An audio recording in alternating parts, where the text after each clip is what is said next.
This is TLC to go. Welcome to the Deep Dive, your shortcut to being well-informed and staying ahead.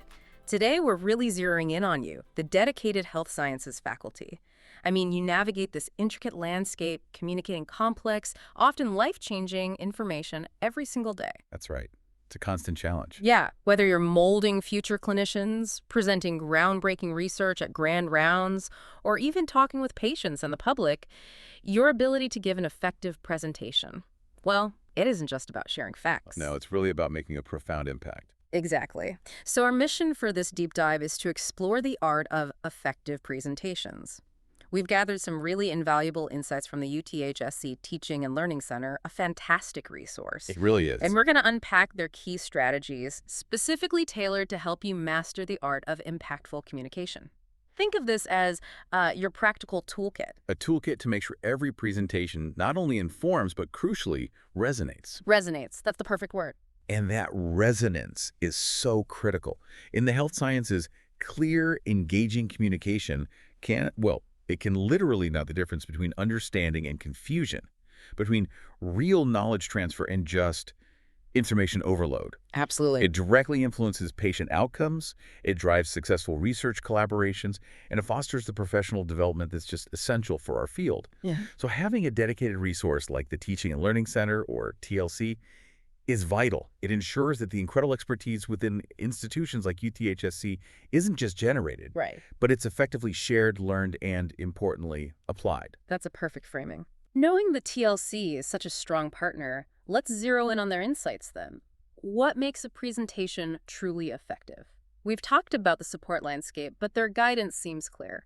It's fundamentally about being audience-centered. Absolutely. That's the core. An effective presentation isn't just about what you want to say. It's crafted to keep your audience focused and engaged. You know, whether your goal is to inform them about a new surgical technique or maybe persuade them to adopt a new clinical guideline. These techniques ensure that your students, your peers, even patients don't just passively listen, but actively engage with your ideas.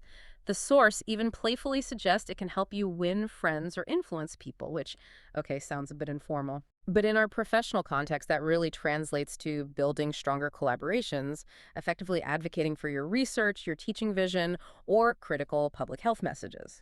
What's really interesting is how the source directly links that idea, that purposeful, audience-centered delivery, to deeper engagement and understanding. It quotes Tucker et al., emphasizing that, and this is key, the interplay between the verbal and nonverbal components of your speech can either bring the message vividly to life or confuse or bore the audience. Wow, it's powerful. It is. Therefore, it is best that you neither over-dramatize your speech delivery behaviors nor downplay them. This is such a crucial point for health sciences faculty. You're often explaining incredibly complex processes, right? Physiology, diagnostics, sensitive patient care plans. Things where clarity is paramount. Exactly. Your delivery isn't just about sounding good. It's about ensuring the critical message lands with absolute precision. A well-considered and, importantly, practiced presentation inherently communicates the importance of your topic. It shows you care. Precisely. As another quote, this one from the University of Minnesota Libraries Publishing, states, "The more you care about your topic, the greater your motivation to present it well." Yeah. Good delivery is a process of presenting a clear, coherent message in an interesting way. Simple but effective. For health sciences faculty, this isn't just academic. It's about conveying crucial, sometimes life-saving information with the clarity and impact it genuinely deserves. That really underscores that it's this dynamic interplay, isn't it? Content and delivery working together. Okay, so armed with that understanding of why our presentations matter so much, let's get into the practical toolkit. What are the actionable strategies the TLC outlines? They start with a crucial first step. Know your audience. Seems obvious, but... It does seem obvious, but it's foundational. Knowing your audience isn't just a platitude, it's the bedrock. And to really expand on this, you need to ask yourself some critical questions. Who exactly are they? First-year med students, seasoned cardiologists, interdisciplinary researchers, community members? Great, huge differences there. Huge. And what level of prior knowledge do they already possess about this specific topic? A lecture on advanced pharmacology for pharmacy students is worlds apart from explaining medication side effects to a patient support group. Makes sense. And maybe most importantly, why should they care about what you're presenting? What's in it for them? The YFM. Exactly, what's in it for me. For grand rounds, they might care about a new diagnostic tool. For a public health talk, maybe preventative measures. Tailoring your content for these diverse whys and knowledge levels is absolutely critical. Think about presenting complex epidemiological data. Are you talking to fellow epidemiologists who get the stats or clinicians who need the practical takeaways for patient care? Yeah, the framing, the examples, everything shifts. Grammatically. That's a great point about the why and adapting. But what about when you have those mixed audiences, varying levels of expertise in the same room? That's a real challenge. How do we navigate that? Yes. That's where establishing credibility comes in, and the TLC frames it beautifully around three essential pillars. First, competence. This means being intimately familiar with your material. Not just facts, but understanding the principles, the implications. Knowing your stuff inside out. Right. For health sciences, it means being able to discuss the evidence, articulate the rationale for a decision, handle tough questions from colleagues. Okay, pillar one, competence. Second is trustworthiness. This isn't just honesty, it's about transparency. Sharing the credible, peer-reviewed sources you used. Crucial in science and medicine. Non-negotiable. Citing primary research, acknowledging limitations, being clear about the level of evidence, RCT, anecdote, whatever it is. It also means navigating sometimes conflicting research findings responsibly, presenting a balanced view. So competence, trustworthiness, and the third. Third is dynamism.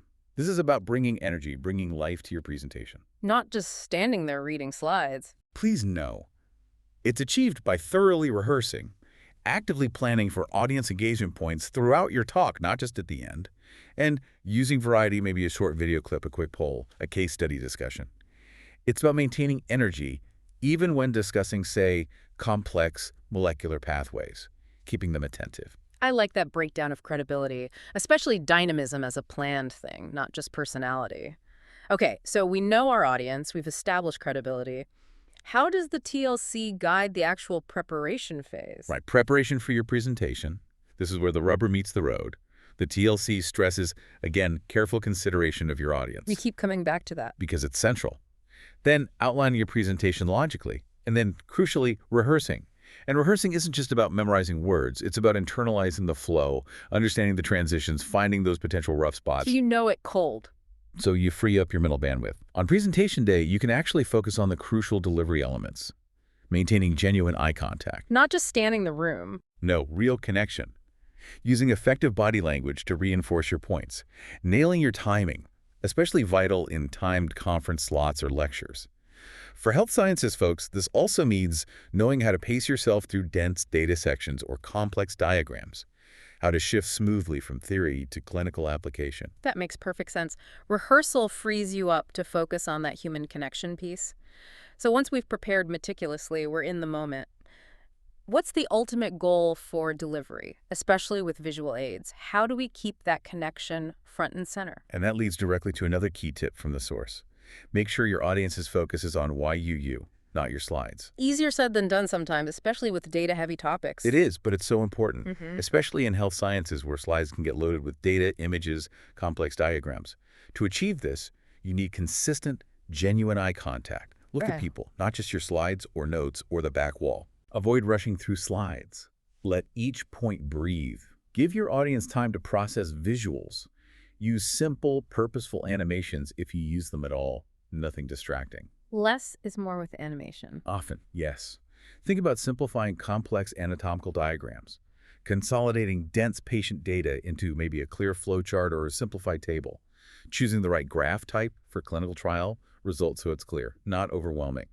And, of course, always consider ethical implications with patient images or data, proper anonymization, consent. Absolutely critical. And finally, always leave adequate time for questions and discussion. It's not just a formality. It shows you value their input. Exactly. It encourages critical thinking, reinforces that collaborative nature of learning and discovery in our field. That's such a powerful reminder. Simplify, keep the focus human, even with technical info, and thoughtful visual design is key. Okay. So we've walked through knowing the audience, credibility, preparation, dynamic delivery. For those listening who want to keep honing these vital skills, where else can the UTHSC Teaching and Learning Center help? Well, that's the beauty of it, right? These insights are just a snippet. For continuing the journey, I'd really encourage you to delve deeper into that resources section of the TLC we mentioned earlier. For instance, the workshop library is excellent. You might find specific sessions on visual communication for scientific posters or effectively using presentation software. Practical skills. Very practical. You can also explore TLC Connect for networking and engaging with other educators. And crucially for today's topic, within their academic technology section, you'll find dedicated resources on multimedia presentations and video. So tying technology into it. Exactly. It shows how integrated their support is. It's not just theory. They provide access to practical tools and tech know-how to enhance delivery and design, helping faculty create more engaging visuals, interactive modules, even effective patient education videos. What an illuminating deep dive. Seriously, making every presentation count. We've explored why that audience-centered approach matters so deeply for health sciences faculty, and walked through practical steps. Knowing your audience, establishing credibility, meticulous prep, mastering delivery. All thanks to the UTHSC Teaching and Learning Center. Great resource. For anyone in health sciences, these aren't just academic pointers, are they? They're essential tools for effective teaching, impactful research sharing, and ultimately making a real difference. Indeed. Maybe think about it this way. Every presentation you give isn't just delivering information. It's a unique opportunity, an opportunity to inspire curiosity, to clarify complexity, and to connect deeply with your audience. So here's a thought. What small, deliberate change will you choose to make in your very next presentation to maximize that impact? That's a great question to reflect on. Thanks for joining us for this deep dive into effective presentations. We hope you feel equipped and maybe even a little inspired for your next one. We'll be back soon with another stack of sources and more insights. Until then, keep learning and keep leading.